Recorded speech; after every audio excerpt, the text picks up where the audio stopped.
మీరు మీ అభిమాన shows and serials TV కన్నా ముందు ఈటీవీ విన్ యాప్లో చూడండి. Download and subscribe to ETV win app. 99 రూపాయలు మాత్రమే.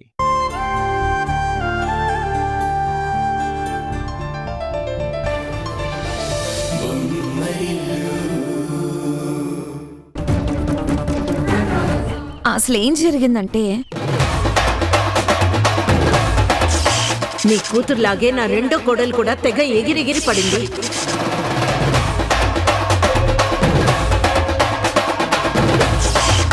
నేనిచ్చిన ట్రీట్మెంట్ కి కుక్కిన పెయిన్ లా ఇంట్లో పడుంటోంది. అత్తయ్య గారు చెప్పు కింద హారిక రాయిలా బ్రతకాల్సిందే అన్నట్టు మాట్లాడారు అత్తయ్య గారు. అసలే హారికకి పంతం ఎక్కువ, పౌరుషం ఊరుకునే పొడుచుకొస్తుంది. ఇక అత్తయ్య గారి మాటలకి మళ్ళీ ఇంటి గడప తొక్కినట్టే, ఈ ఇంటి కోడల స్థానంలో మెలిగినట్టే. పాపం నిన్ను చూస్తుంటే జాలేస్తుంది తరుణ్. ఒకసారి పెళ్ళం వెళ్ళిపోయి అదృష్టవశాత్తు తిరిగి వచ్చింది. మళ్ళీ మళ్ళీ ఆ అదృష్టం ఎలా కలిసి వస్తుందో చెప్పు. సరే, నువ్వు రెస్ట్ తీసుకో.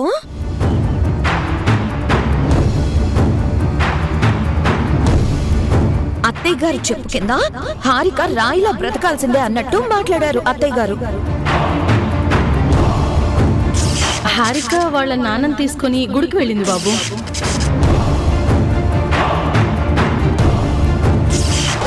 హారిక వచ్చేసరికి టైం పడుతుందేమో, కాసేపు గుడిలోని గడపాలనుందని చెప్పింది. ఎప్పుడొస్తుందో తెలియదు కదా, మీరేదైనా పనుంటే చూసుకోండి.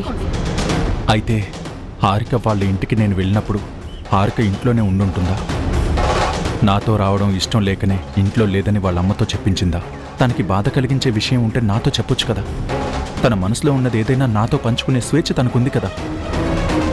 మరెందుకు నాతో హారిక చెప్పుకోలేకపోయింది?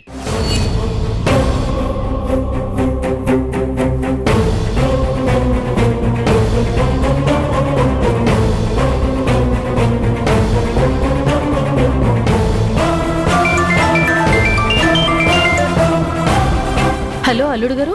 అత్తయ్య గారు, ఒకే ఒక్క మాట సూటిగా అడుగుతాను, సమాధానం చెప్పండి. ఏంటి అల్లుడు గారు? నేను మీ ఇంటికి వచ్చినప్పుడు హారిక ఇంట్లో ఉందా లేదా? అత్తయ్య గారు మిమ్మల్నే అడిగేది. నేను వచ్చినప్పుడు హారిక ఇంట్లోనే ఉంది కదా? ఉండి కూడా లేదని చెప్పించింది కదా? అంటే అది అల్లుడు గారు, నేను అడిగిన ప్రశ్నకి మీరు సూటిగా సమాధానం చెప్పడం లేదంటేనే మీరు నా దగ్గర ఏదో విషయం దాస్తున్నారని. ఆ దాచిన దానికి అర్థం నాకు తెలుసు. ఇక మీరేం చెప్పనవసరం లేదు. అది కాదు అల్లుడు గారు, హారిక మనసులో ఏదో పెట్టుకుంది. అందుకే మీతో మాట్లాడటం ఇష్టం లేక, మీతో కలిసి రావడానికి మనసు అంగీకరించక నాతో అలా చెప్పించింది. 2 రోజులు పోతే అదే మామూలు మనిషి అవుతుంది. మీరిదంతా మనసులో పెట్టుకోకండి. మీతో అబద్ధం చెప్పినందుకు నన్ను క్షమించండి అల్లుడు గారు. హారికకి ఫోన్ ఇవ్వమంటారా?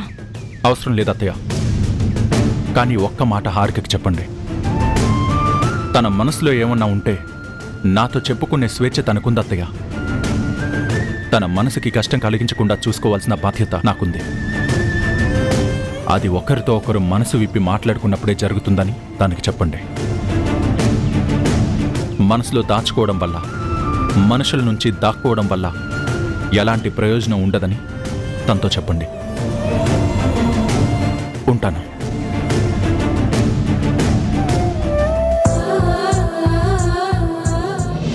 హారిక, అమ్మా హారిక, ఇందాకటి వరకు ఇంట్లోనే ఉంది కదా, ఇంతలోనే హారిక ఎక్కడికి వెళ్ళింది?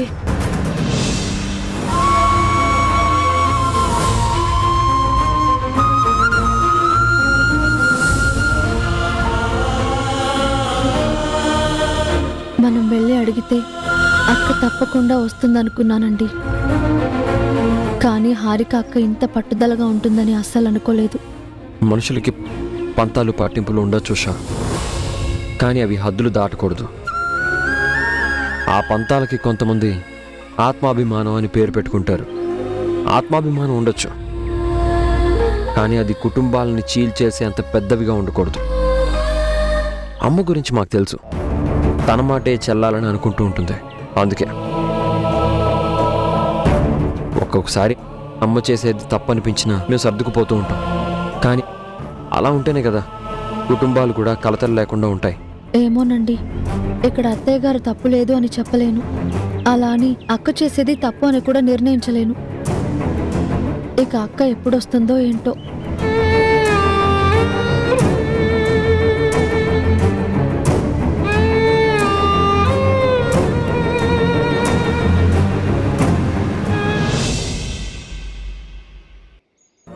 పొద్దున్న నుండి గమనిస్తున్నాను, ఏదో పరధ్యానంగా ఉన్నావు. ఏం జరిగిందిరా? ఏం లేదమ్మా. అదేం తరుణ్, నువ్వు దేని గురించి బాధపడుతున్నావో నేను తెలుసుకోకూడదా? కొన్ని చెప్పడం వల్ల ప్రయోజనం ఉండదని తెలిసి కూడా ఎందుకమ్మా చెప్పడం? అదేంట్రా అలా అంటావు? చెప్తేనే కదా అదే సమస్య అయితే దానికి పరిష్కారం దొరుకుతుంది. కొన్ని సమస్యలకి ఎలాంటి పరిష్కారాలు దొరకవని ఇప్పుడిప్పుడే అర్థమవుతుందమ్మా. తరుణ్ మాటల్లో నా మాట బయటకు రాదు కదా. కిరణ్, ఎక్కడికి వెళ్ళి వస్తున్నారా? హారిక వదిన వాళ్ళ ఇంటికమ్మా. మీరెక్కడికి ఎందుకు వెళ్ళారు?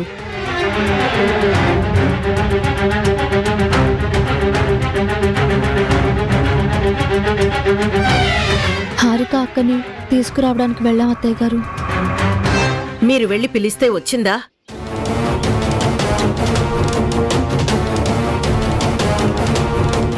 నాకు తెలుసు, హారికకి సర్దుకోవడం తెలీదు, కుటుంబంలో అందరికీ తగ్గట్టు నడుచుకోవడం తెలీదు.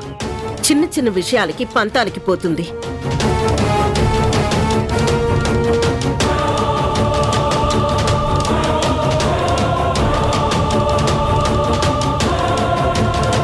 చూసి చూడనట్టు పోవాల్సిన విషయాల్ని భూతద్దంలో పెట్టి చూస్తుంది. ఇంకెందుకు వస్తుంది?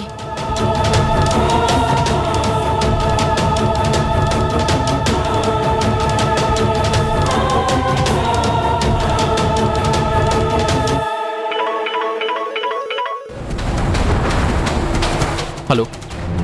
హలో సార్, నేను శేఖర్ మాట్లాడుతున్నాను సార్. చెప్పు శేఖర్. సార్, ఒక యాక్సిడెంట్ గురించి మీతో మాట్లాడాలి సార్.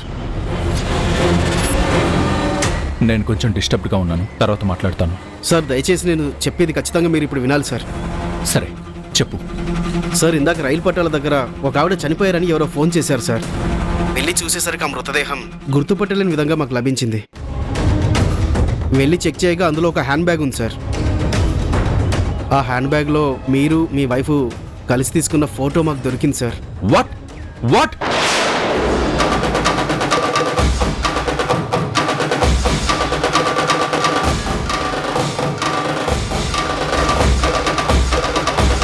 అందుకే మీకు ఇప్పుడు కాల్ చేసి చెప్తున్నాను సార్. నేను ఇప్పుడే బయలుదేరి వస్తున్నాను. తరుణ్, ఎందుకు అంత కంగారు పడుతున్నావు? రైల్వే ట్రాక్ దగ్గర ఒక లేడీ మృతదేహం దొరికిందంటున్నానా? ఆవిడ దగ్గర ఉన్న హ్యాండ్ బ్యాగ్లో నేను హారిక కలిసి ఉన్న ఫోటో ఉందంట.